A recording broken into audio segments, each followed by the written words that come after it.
Everybody knows that I'm breaking down. Everybody knows I ain't faking now.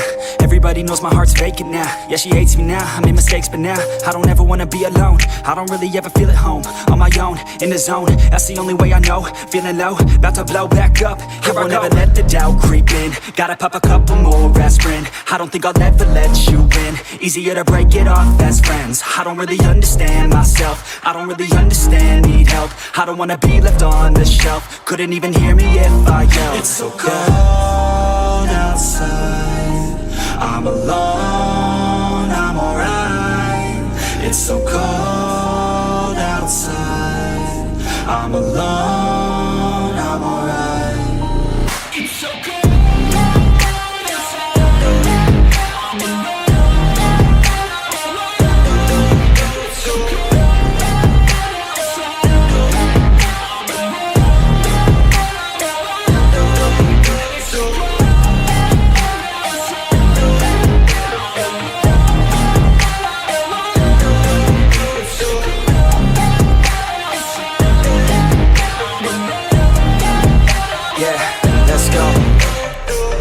Break down, always feel like I could break now, but I never let it. Guys, welcome back with another video, and today we have part 1.6 of What If Naruto Had the Hōgyoku.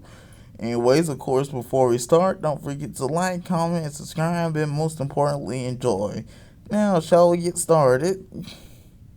Yeah, we start things off in Whirlpool. Well, of course, Yugito and Roshi would eventually be transported there, and as promised, Naruto would give them their powers. New powers. Roshi getting the power of the zero depth knife. The depth is complicated with Yami. Just know he has Yami powers. He's technically the strongest, but what's fake. And Yugito received, I think that's her name, Yugito, I think I'm saying it right. Yugito receiving Grimmjow's powers, of course. Of course, speeding through recruitments, these wouldn't be worth mentioning. Of course, Garth would find Fu, Jiraiya would find Han, and I guess Naruto would find Ukitake. I don't know. His name was something like that. And he doesn't do much. It's not worth remembering. I'm just going to call him Bubble Guy from now on. Fu will be given the powers of Noritora. Han will be giving the powers of Nelliel, even though she's technically not one anymore. And she still has the number 3 on her back. And Bubble Guy will be giving the powers of Zomari. No, that was the other one. Nope, that is Zomari. I was thinking of Aaron Yarrow. So, for the founding jerky, Naruto decided to go out himself to go and capture and, well, take him to join their side. Would arrive in the Cloud Village and would basically walk his way through his defenses, basically causing destruction and mayhem, because why not? Who's gonna stop him? Anyways, he'd eventually find, well, Killer B and, of course, offer him to join. Killer B liking, well, his home, and obviously seeing what Naruto has done would disagree. And so eventually the two would get into a fight. In the beginning of the fight, while base to base with swords, I guess still considered base, and never mind. It'll be painfully obvious Naruto would be much stronger than Killer B. Painfully, as in not even trying. Killer B would then don his version 1 Biju cloak. If I'm saying it right, of course I could be wrong. And the fight really continues on from there, with Killer B doing better, however not that much. Naruto still is obviously, well, playing with him. Like Frieza playing with Toppo. No, he didn't do that against Toppo. Like Frost playing with Roshi, that's even worse a reference. Anyways, eventually Killer B would head into his version 2 and at least force Naruto to start actually blocking his hits. and would make use of the tails, landing actual multiple attacks on them. Of course, these would do some damage, and by some I mean some little to none damage. Naruto would end up slicing off all of, well, his tails and would even hit it with Odama Rasengan, something he would have likely picked up from Jiraiya, which would return B back to normal. However, B barely conscious at this point will give one more try and will go into full Biju. Well, I believe it's the Hachibi is his name. I'm just gonna call it the Hachibi, sorry if I'm wrong. Okay, 8 Tails it is. 8 Tails, well, full Biju form. I forgot what it was called. Anyways, going full Biju,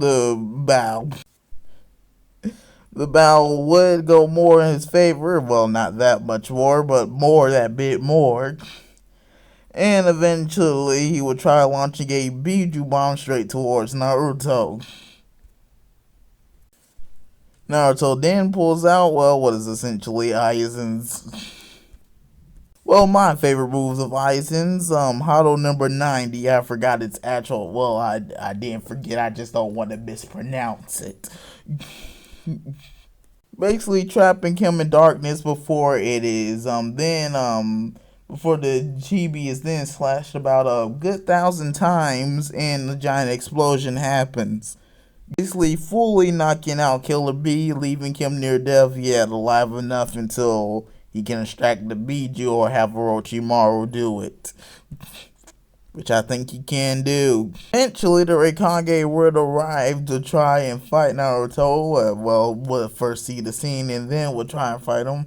However, Naruto, already having what he came for, would leave in a flash, much faster than the Raikage could catch him, even if he tried. The Raikage would just be left there, angry and sad that he lost his brother. Oh well. And as I said before, eventually Naruto would bring, well, Gillaby's almost lifeless body or corpse to Orochimaru to have the Biju extracted from him, which Orochimaru can likely do. The guy's a super genius, right? That wasn't just Shikamaru. So we'll say for the fronts of it, Neji gets to be the 8 Tails Jinchuriki in this timeline. Yay, good for him. Alright, straight on to the actual Shippuden, unless I change things and make this into the Shippuden time scale. Okay, back to the real other part of the world. Basically the Elite Village, just to say what's been going on. Sasuke would stay this time since Orochimaru would never really go back after him, having his arms restored and all the power he could want. So will likely train, him and Sakura will likely train for Kakashi over these few years. Since Tsunade would never come in the village, so Sakura would never become a medical ninja, and so Sakura basically gets to still be good at Genjutsu. That's good, and learn some other ninjutsu, let's just say earth styles, and that is her chakra nature, at least according to Boruto. Yeah, the two trained long and hard to try and defeat Naruto with Kakashi. Would also still unlock his Mangekyo Sharingan. Sasuke gets his 3 Tomoe, not Mangekyo, since, well, it doesn't have the requirements. Without Tsunade being there to become Hokage, there is no one left to become Hokage besides Danzo, who would oppose his rule over the village, which would make things a lot more harsh. I don't know what he wanted to do specifically, but of course that means he labeled Neji, Naruto, and Jiraiya all as missing nin. Missing ninja? I think that's the term they use. Basically wanted people. So basically, they all be missing nin, as I said before, and so we continue on to our final thing. So eventually, now having all of the Jinchuriki event and only need about 2-3 more things, that being the Rinnegan and the Ghetto statue. Eventually, Naruto would tell everyone his goal of basically killing the Sage of Six Paths. Yeah, because why not?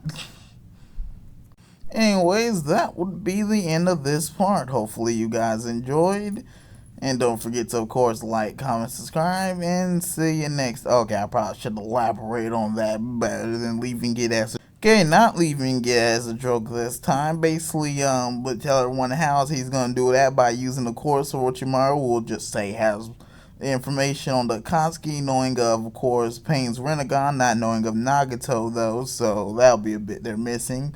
Knowing of the Waterfall Village, no, it was the Rain Village, I believe he lived in.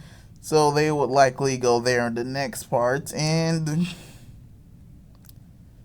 also learning of, and that'll be about it. Anyways, now with that, hopefully you guys enjoy it. Don't forget to, of course, like, comment, and subscribe. And, of course, go over to part 1 if you want to rewatch that over at Legendary Saiyan's channel, 678. Legendary Saiyan 678. And subscribe to him while you're at it, but subscribe to me first. Because I take time to put out images. No offense to you, Legendary Saiyan. You're a great guy. You're a good guy. Anyways, with that, peace.